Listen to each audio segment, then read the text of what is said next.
जय श्री कृष्णा। कैसे हैं आप लोग। जीवन का प्रत्येक क्षण बेहद महत्वपूर्ण होता है। यदि वो दुखों से भरा होता है तो हमारे लिए कुछ विशेष अनुभव लेकर आता है, और यदि वो सुख और समृद्धि से भरा हुआ होता है तो हमारे लिए खुशियाँ लेकर आता है। और क्योंकि देखिए, खुशियों को लाने में अनुभव का एक विशेष स्थान होता है, क्योंकि बिना एक्सपीरियंस के, बिना अनुभव के हम किसी भी क्षेत्र में सफल नहीं हो सकते हैं। तो पिछला जो समय आपका बीता वो काफ़ी कष्टप्रदायक कह सकते हैं, काफ़ी लंबा समय आपने बिताया है। किंतु अब जो गोचर में प्रत्येक ग्रह की स्थितियां धीरे धीरे परिवर्तित हो रही हैं। देखिए, हमारे जीवन को चलाने में 9 ग्रहों का विशेष स्थान होता है। 9 ग्रह जब शुभता से पूर्ण होते हैं, कोई भी ग्रह विषम अवस्था में नहीं होता है, तब हमारे जीवन में दिशा निर्धारित होती है। जीवन में घटनाक्रम होता है जो वो धीरे धीरे परिवर्तित होते होते पूर्णता शुभ को परिवर्तित कर देता है।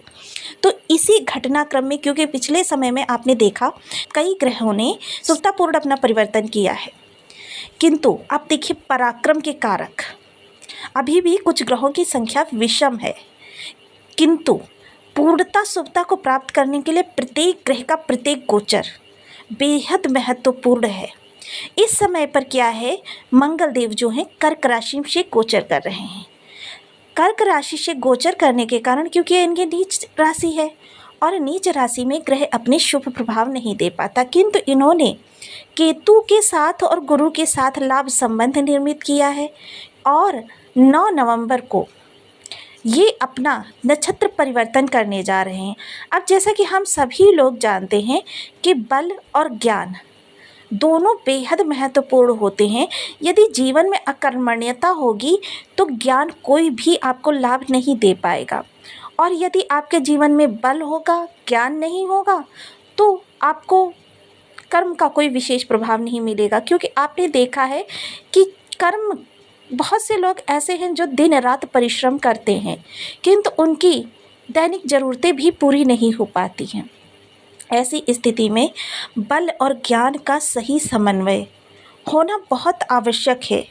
बहुत से लोग ऐसे हैं जो सिर्फ बैठे बिठाए अपने ज्ञान के प्रभाव से, ये कर्म तो थोड़ा बहुत वो भी करते हैं, लेकिन वो कर्म दूसरे प्रकार का होता है कि जिसमें बल की थोड़ी सी कमी होती है। किंतु यहाँ पर जो स्थितियाँ निर्मित होंगी 9 नवंबर को, वह मंगल को पूर्णता शुभता से परिपूर्ण कर देंगी। हालांकि मंगल देव नीच के तो होंगे, किंतु दुष्प्रभावी नहीं होंगे। मंगल का जब ये दुष्प्रभाव समाप्त होगा तो प्रत्येक राशि के विशेष प्रभावों में देखिए बदलाव आपको देखे जाएंगे। सबसे पहले देखिए यहाँ पर क्या, जिस भी भाव में बैठे होंगे उस भाव से संबंधित आपके लिए कुछ विशेष प्रभाव, यानी कि जब नकारात्मकता समाप्त होगी तो क्या होगा कि कष्टों में कमी आएगी, सकारात्मकता निरंतर बढ़ती जाएगी आपकी। क्योंकि देखिए प्रत्येक ग्रह जो है 5 अवस्थाओं का भोग करता है। हालांकि मंगल देव जो यहाँ पर थे ये आपकी नीच राशि में प्रवेश कर रहे थे, और इस वक्त ये बाल्यावस्था में ही थे। क्योंकि ये बाल्यावस्था में ग्रह जो होता है अपने सिर्फ 5% ही प्रभाव देता है। अब किशोरावस्था में कहें तो किशोरावस्था में यही प्रभाव बढ़कर 15% हो जाता है, और युवावस्था में यही प्रभाव हमें 60 से 70% के करीब प्राप्त होने लगते हैं। इसीलिए कहा जाता है ग्रह का यदि वो विषम अवस्थाओं में है तो जो उसकी उग्रता बढ़ेगी, वह उग्रता आपको 70%, यानी आपके जीवन को पूर्णतः जो भी आपकी चीज़ें चल रही हैं या चलने वाली हैं उनमें विरोध उत्पन्न कर देता है, अवरोध उत्पन्न कर देता है। तो इस तरीके से अब जब ये गुरु के प्रभाव में आएंगे तो आपके लिए बहुत ही शुभ स्थितियों का निर्माण करेंगे, क्योंकि ये पुष्य नक्षत्र में गोचर कर दिए जा रहे हैं। पुष्य नक्षत्र गुरुदेव का नक्षत्र है, और 27 नक्षत्रों में सबसे ज़्यादा शुभता का यदि कोई नक्षत्र माना जाता है तो वह पुष्य नक्षत्र ही है। किंतु ये राहु से भी दृष्ट होंगे, राहु की पंचम दृष्टि से दृष्ट है। तो राहु की पंचम दृष्टि से दृष्ट होने के कारण आपको इनके प्रभाव किस तरीके से प्राप्त होने वाले हैं। तो देखिए, राहु और गुरु दोनों परस्पर विरोधी ग्रह हैं, एक दूसरे से एकदम विपरीत ऊर्जाएं हैं। अब यहाँ पर आपको किस तरीके से प्रभाव प्राप्त होंगे, देखिए 12 राशियों से संबंधित प्रत्येक राशि प्रत्येक भाव में इनका पृथक पृथक परिणाम देखने में आएगा। तो आइए चर्चा करते हैं कुछ विशेष आपकी इसी भाव से संबंधित। तो बने रहिए इस वीडियो में, वीडियो बहुत ज्ञानवर्धक होने वाला है। सूत्र के साथ सारी चीज़ों को समझेंगे। लग्न में 10 नंबर बना हुआ है तो ये राशिफल आपके लिए है। यदि कुंडली में कहीं भी चंद्रमा के साथ 10 नंबर बना हुआ है तो राशिफल आपके लिए। कुंडली ना होने की स्थिति में आप इसे नाम राशि से भी देख सकते हैं। यदि अभी तक आपने अपने इस चैनल को सब्सक्राइब नहीं किया है तो प्लीज़ सब्सक्राइब कर लीजिए, वीडियो को लाइक कर दीजिए, चैनल को शेयर कर दीजिए। इससे होगा क्या कि हमारे आने वाले हर वीडियो की नोटिफिकेशन मिल सकेगी आपको सबसे पहले। एक प्यारा सा कमेंट करना बिल्कुल ना भूलें। कमेंट से हमें बहुत मोटिवेशन मिलता है, हौसला मिलता है और ये पता चलता है आप और क्या जानना चाहते हैं। तो देखिए, मंगल देव जो गोचर कर रहे हैं वो आपके सप्तम हाउस से कर रहे हैं, गुरुदेव जो कर रहे हैं वो पंचम भाव से कर रहे हैं और राहु देव आपके तृतीय भाव से। मंगल देव का कर्क राशि में नीच राशि में प्रवेश करना आपके लिए पराक्रम में विशेष, कहते इस समय आपके अंदर अग्रेशन वगैरह बहुत ज़्यादा था, चिड़चिड़ापन था। कर्म को करने में, देखिए कर्म तो करना ही पड़ता है, किंतु कर्म को करने में एक अलग ही प्रकार की आपके अंदर अकर्मण्यता का भाव आ रहा था कि जैसे व्यक्ति ना बहुत मजबूरी में किसी कार्य को करता है। वहीं राहु जो है यहाँ पर अति विशिष्टकारी हैं, गुरु जो है यहाँ पर आकर कारक हो जाते हैं। दोनों ही ग्रहों के विशेष बल में वृद्धि हो रही है।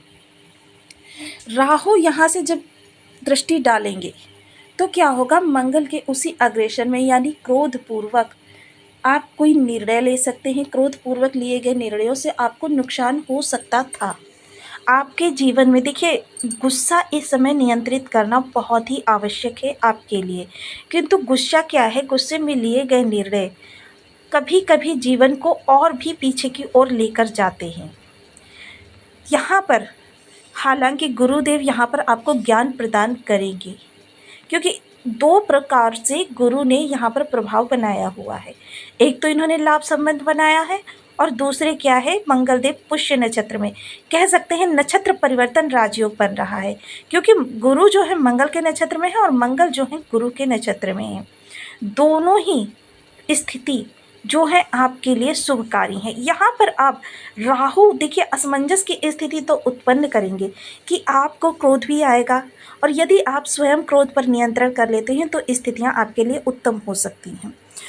किंतु क्रोध आएगा, क्रोध में आप कोशिश भी करेंगे कि कुछ विपरीत निर्णय ले लें, किंतु गुरु का ज्ञान वहाँ पर आपके ऊपर हावी हो जाएगा कि गुरु आपको समझाएगा कि आपका मानसिक जो चिंतन है, एक बार आत्मा से आवाज़ अवश्य आएगी कि एक बार विचार करना आवश्यक है।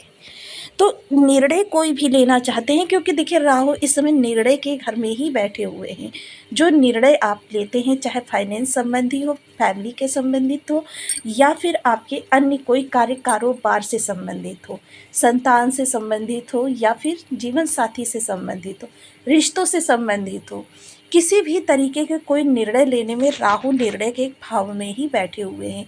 किंतु जब तक ज्ञान अपना प्रभाव नहीं देगा, निर्णय लेना आपके लिए सही नहीं होता। किंतु यहाँ पर जब गुरु दो प्रकार से प्रभाव बनाएंगे तो राहु का प्रभाव यहाँ पर कमतर रहेगा, यानी कि निर्णय में कह सकते हैं 70 और 30 का रेशियो रहेगा। इस समय व्यापार यदि कर रहे हैं, व्यापार में विशेष आपको वृद्धि होती हुई दिखाई देगी। चतुर्थ दृष्टि मंगल की आपकी जॉब के घर पर भी जा रही है, तो जॉब कर रहे हैं प्राइवेट सेक्टर में, गवर्नमेंट सेक्टर में, दोनों ही जगह आपकी जॉब इस समय पर आपके लिए सुख फलकारी होगी, यानी कि शुभता से पूर्ण होगी। यानी कि कोई अभी तक व्यवधान यदि उत्पन्न था तो उस व्यवधान को दूर करेंगे या उससे निकलने का आपको मार्ग प्रशस्त करेंगे। पिता के कार्य कारोबार में भी, मान सम्मान में भी इस समय पर वृद्धि होती हुई दिखाई देगी। कोई आप कुछ नया करना चाह रहे थे, यानी कि जॉब में परिवर्तन करना चाह रहे थे, या फिर ट्रांसफ़र प्रमोशन चाह रहे थे, या इससे बेहतर जॉब चाह रहे थे, इन सभी चीज़ों में आपके लिए गुरु और मंगल का यह विशेष प्रभाव बहुत ही अच्छे प्रभाव लेकर आया है। सप्तम दृष्टि आपके लग्न पर जाएगी तो देखिए, क्रोध तो आपको आएगा। क्रोध जो होगा, कह सकते हैं कि बहुत ही तीव्रता से आएगा, किंतु क्रोध पर नियंत्रण भी गुरु बनाएंगे कि क्रोध में कोई आप गलत निर्णय ना ले लें, कोई गलत डिसीजन ना ले लें। हालांकि बेहद पराक्रमी हैं आप, किंतु मन में एक भाव आलस्य का अवश्य आता है कि किसी भी कार्य को करने से पहले आपको बहुत ही आलसी उत्पन्न लगता है कि अरे अभी मुझे ये कार्य भी करना पड़ेगा। कार्य को करने में कहते हैं ना अनिच्छा, वह चीज़ आपके अंदर उत्पन्न होगी। जब शनि पर दृष्टि जाएगी तो देखिए यहाँ पर इन्होंने शनि को प्रभावित किया है। यहाँ से जितने भी आपके शनि, क्योंकि शनि आलस्य का घर है और मंगल पराक्रम का घर है, दोनों ही ग्रह विपरीत ऊर्जा हैं, क्योंकि मंगल जो है बेहद पराक्रमी वैभवशाली ग्रह हैं, किंतु यहाँ पर जो प्रभाव डालेंगे तो शनि की जो यहाँ पर उग्रता है उसमें शांति प्रदान करेंगे, धन वृद्धि करेंगे, धन से जुड़े हुए जो रहस्य होंगे। लेकिन एक चीज़ मैं आपको बिल्कुल भी नहीं बताना भूलती, जब भी राहु के हमें शुभ प्रभाव प्राप्त करने होते हैं तो हमें स्वयं को रहस्य बनाना होता है। यदि हम रहस्य नहीं बनकर रहेंगे, लोगों को अपनी हर चीज़ बताते रहेंगे, तो क्या होगा, राहु के हमें दुष्प्रभाव और ज़्यादा बढ़कर प्राप्त होते हैं। तो इस अपनी प्रवृत्ति पर नियंत्रण लगाएं। देखिए संबंधित भाव से संबंधित व्यक्ति से चर्चा करना तो आवश्यक होता है, किंतु अन्यत्र यहाँ तक कि अपने जीवन साथी को भी अपने रहस्यों का भेद ना दे। तब राहु, मंगल और गुरु आपके लिए बहुत ही उत्तम प्रभाव देते हुए देखे जा सकेंगे। मंगल देखिए एक ऐसी ऊर्जा है जिसे यदि सही तरीके से ना इस्तेमाल किया जाए तो यह व्यक्ति को पूर्णतया, क्योंकि आग का गोला है मंगल, और मंगल जो है इनको नियंत्रित करने की पावर गुरु के अंदर ही है। हालांकि गुरु के नक्षत्र में इन्होंने प्रवेश किया है, किंतु यदि आपके बर्थ चार्ट में एक भी ग्रह की स्थिति खराब हुई तो ये मंगल, क्योंकि नीच राशि में राहु से दृष्ट है, यदि आपके बर्थ चार्ट में किसी भी तरीके से इनकी स्थिति विषम है तो देखिए राहु का प्रभाव 6 भावों पर होता है और मंगल का प्रभाव भी 4 भावों पर होता है। तो इस तरीके से देखें तो पूर्णतः हर जगह से आपको इस समय पर अरिष्टता ही अरिष्टता देखने के लिए मिलेगी। इसके लिए ज्योतिष के मर्मज्ञों ने कुछ विशेष उपायों बताए हैं। उन उपायों को करके हम ग्रहों की विशेष उग्रता में कभी ला सकते हैं, ग्रहों को अपने अनुकूल बना सकते हैं, उनमें सकारात्मकता भर सकते हैं।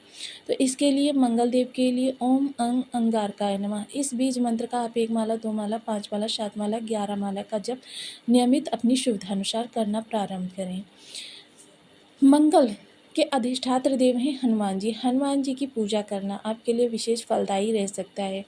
हनुमान चालीसा का पाठ कर सकते हैं, बजरंग बाण का पाठ कर सकते हैं, हनुमान जी को चोला चढ़ा सकते हैं, राम रक्षा स्तोत्र का पाठ कर सकते हैं। देखिए जिन लोगों को भी कार्य कारोबार से जुड़ी हुई समस्याएं काफ़ी लंबे समय से देखने में आ रही हैं तो उनके लिए एक विशेष बात कहना चाहूँगी कि यदि वो इस समय पर 7 दिनों के अंदर 1001 बजरंग बाण पाठ का संकल्प ले लेते हैं और इसे पूर्ण करते हैं तो हनुमान जी उनकी कार्य कारोबार से जुड़ी हुई सभी समस्याओं का निवारण करेंगे, उनको मनचाही जॉब की ओर प्रेरित करेंगे। वहीं इसके अलावा लाल रुमाल सदैव अपने पास रखें। यदि आप वाहन वगैरह चलाते हैं तो लाल कपड़े में 5 छुआरे और 2 बादाम बांध कर अपने वाहन में किसी ऐसी जगह रखते हैं जहाँ पर किसी की भी दृष्टि ना पड़े। यह आपके दुर्घटना के योगों को कम करता है। इसके अलावा देखिए लाल मसूर की दाल का ज़्यादा से ज़्यादा सेवन कर सकते हैं। यदि आपके बर्थ चार्ट में बहुत ही अरिष्ट कारक प्रभाव दे रहे हैं मंगल देव तो जिस भी भाव में बैठे हुए हैं उतने 100 ग्राम मसूर की दाल लेकर लाल कपड़े में बांधकर प्रत्येक मंगलवार को अपने सिर से 7 बार एंटी क्लॉकवाइज उतारकर जल प्रवाह करने से मंगल के अरिष्टों का शमन होता है। इसके साथ ही देखिए मंगल के बीज यंत्र आप नेट पर सर्च कर सकते हैं, लेकिन उसे जो है किसी पंडित से पूर्व प्रतिष्ठित करवाकर धारण कर लें। ये भी आपके अरिष्टता में बहुत ज़्यादा कमी लेकर आएगा। तो आपको वीडियो कैसी लगी मुझे कमेंट बॉक्स में ज़रूर बताएं। चैनल पर न्यू है तो प्लीज़ वीडियो को लाइक शेयर, चैनल को सब्सक्राइब करना बिल्कुल ना भूलें। मिलती हूँ नेक्स्ट वीडियो में, तब तक के लिए नमस्कार। अपना ध्यान रखें, स्वस्थ रहें, मस्त रहें।